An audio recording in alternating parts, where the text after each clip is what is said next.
Hello and welcome to the ScrapbookPal YouTube channel. This is Colleen Beamish from Humor Bean Cards, and today I will be making a card featuring some new products from Altenew. First, I have the Stencil Art Charming Delight Layering Stencil Set, which creates a beautiful floral plus a sentiment. And then I have the Textured Hexagons 3D Embossing Folder here, and that just creates a very cool textured background. So let's get into it. The first part of this video is mostly going to be ink blending on my stencils. So the first layer of the florals, I'm going in with Sheer Freesia. This is a Pinkfresh Studio ink, and the 4 purples I'm using today come in a set of 4, so I just figured that would be perfect for layering them up. Now I'm just going in with a light hand, and I am blending that lightest purple onto this first stencil. The stencils in the set are all very clearly labeled.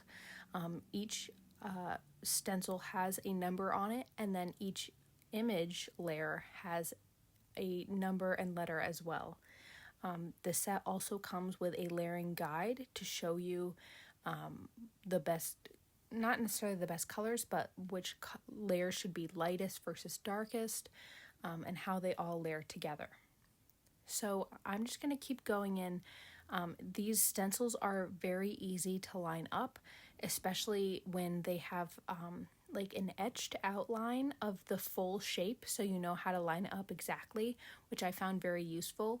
Here you can tell that the image is close to the edge of the stencil, so I did ink a little bit off of the edge of the stencil. I should have thought about masking off, but it didn't really come to mind, and it really wasn't an issue.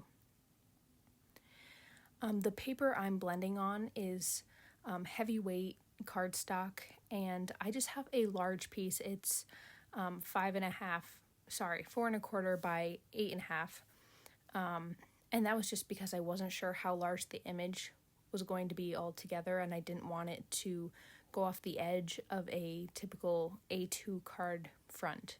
So I just have a larger piece here, and then I'm going to end up die cutting this out. Now I'm on the 3rd layer of the flowers, and I just have like more of a medium purple. Again, I'm just using one blending brush for all of these purples. I didn't feel a need to have a different one for each layer because it is all in the same color family. And then lastly, I have the color Opulence, which is a very deep, rich purple in the final layer of these flowers. So I'll just do the same process again of blending this in. I should mention that all of the products I'm using in today's video are available at ScrapbookPal.com, and they'll also be linked down in the description below, so be sure to check that out. Now I'm going in with a yellow for the center of the flower. This is the color Lemon Whip, and I just have I believe it's a 1/2-inch blending brush from Pinkfresh Studio. That just helps getting those smaller areas without going off the edge of the stencil. And then second layer for the center, I'm going in with Peach Fuzz. This is a nice soft orange color. You'll see throughout this video that I use the same color multiple times in order to get more dimension.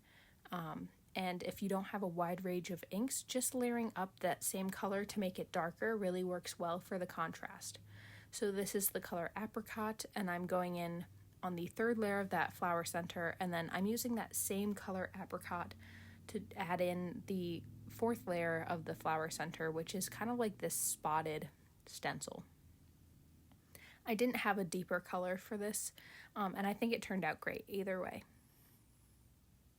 So now my flowers are all set, and I'm just going to start in on the foliage around them. So I have the color Fresh Pear, and the first layer of the leaves, I'm doing a really, really soft wash of color, knowing that I'm only using 2 greens for I think there's 4 layers of of leaves. So I wanted to be very, very soft on this first layer so that the second layer could be even more contrasted. And here you can see I'm using that piece of cardstock just to mask off those other shapes. Now there's some little flowers on, there's 2 sets of little flowers on this design, so I'm just using some other shades of pink purple for those, and I'm only going to show inking the one side of them because it's pretty redundant. But just know if you're following along, there is 2 sets of those smaller flowers. So now I'm going in with my second layer of green on the leaves, and like I said before, I'm using fresh pear once again, and I'm just going in with a little bit of a heavier hand so that there's really some strong contrast. That very first layer of color that we put down, it's mostly going to be covered by this darker layer. There's just it's basically just creating the highlights, really.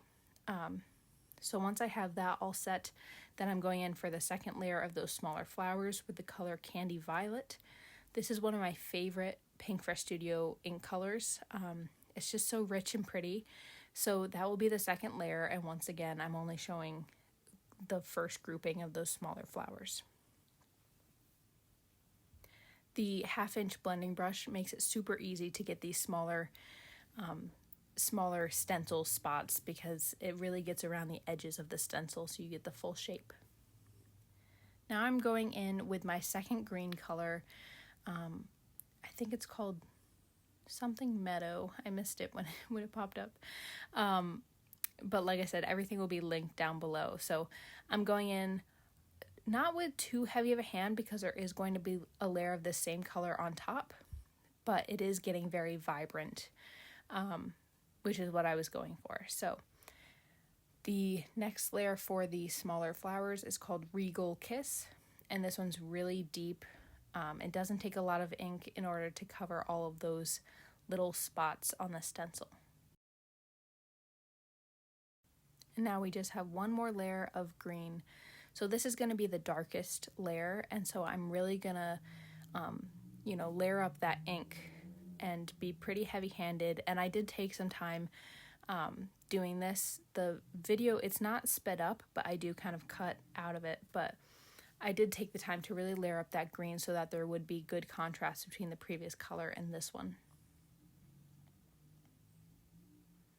And for this, you could definitely use a smaller blending brush. I just felt like since there were so many areas to cover, using a larger blending brush would go faster, but you could do different leaves, different colors with a smaller blending brush. And there is the big reveal. I love how this turned out. It's so pretty and vibrant, and all the layers look so amazing together. I can't wait to play with this with some other ink colors and see how different ink colors layer together. So I'm just going to die cut this out. Typically, I would die cut first and then ink on top because I'm not always great at lining the die up, but this went really well. I didn't mess it up cutting it out, basically. So now I'm going to create my background, and for this, I'm doing the ink to paper technique, or direct to paper technique, where I'm just taking my ink cubes, those same shades of purple I just used, and I'm just rubbing them onto my cardstock. This is 110-pound white cardstock cut down to A2 size, which is 4 1/4 by 5 1/2. And yeah, it's probably one of the simplest techniques because you're literally just kind of taking the ink pad to the paper.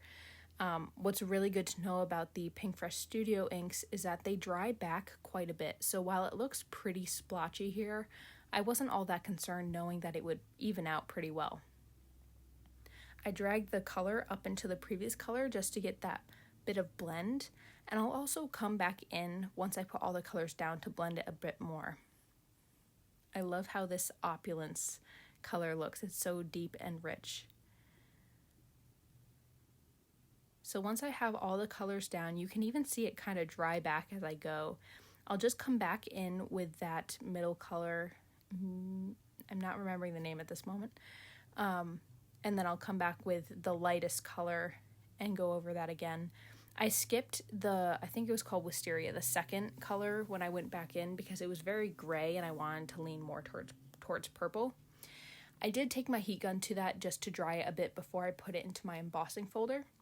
But once I put it in the embossing folder, I just line it up so that it's relatively straight in there, and then I'll run this through my die cutting machine to apply pressure. The one thing is that this is a 3D embossing folder, which means it really embosses. There's a lot of texture. You can see here that the cardstock did, I guess, crack maybe is the right term, which I don't really mind. I think it gives it a cool distressed look, and the blend of the inks looks really awesome with all of this texture. So I'm really happy with how that turned out. Now I have a card base here. It's an A2 card base, and I'm just gluing this textured piece down to that. I'm using some liquid glue. This is the Barely Arts glue, because with all that texture, I think liquid glue does the best job. And then I have my Scor-Buddy Scor-Pal board there, because that's the easiest way for me to line up this card front with my card base. So I stick it in the corner of the scoreboard, and then you'll see here I'll pick up my card front and I'll nestle it into that corner right on top of the card base. And that just helps everything line up much easier than me trying to do it freehand. Now, because this is so textured, it did take some time to make sure it was lying flat and that the glue was holding. So I held it down with my hands, and then I actually ended up putting like a book on top so it evenly pressed down. I did see that the edge here was coming up a little bit, so I just took my glue and just put a little touch of glue along the edge. That's the great thing about the Barely Arts glue. It has that fine tip nozzle that makes it really easy to get into small spots. So now my card base is all set. I put some foam tape on the back of my flowers, and I will just adhere that right to the center of my card. I love how all the colors like work together but also contrast, like the bright greens against the purples. I'm really happy with that. Now for the sentiment, I'm going to keep it very simple. The stencils come with the word hugs, and so I just have a scrap of cardstock here, and I'm just going to color in that hugs with the candy violet color, which is the middle pink purple tone. And so again, I'm just using a small blending brush for that, and it's very simple to do, and to just fill that in really quick. So then I'll go ahead and die cut that out. Again, I found it very easy to die cut this out without like getting more white on one end than the other. I tend to be really bad at just lining it up correctly, but this was really easy and it came out perfect. So I will just add some foam tape to the back of this piece as well, and then I'll pop this right up on my card. And that finishes my card for today. I really love how this one turned out. The Altenew products make it so easy to make a gorgeous card. If you like this video, go ahead and give it a thumbs up, and be sure to subscribe to the ScrapbookPal YouTube channel because there are new crafty inspiration videos all of the time. So I hope to see you again soon. Bye!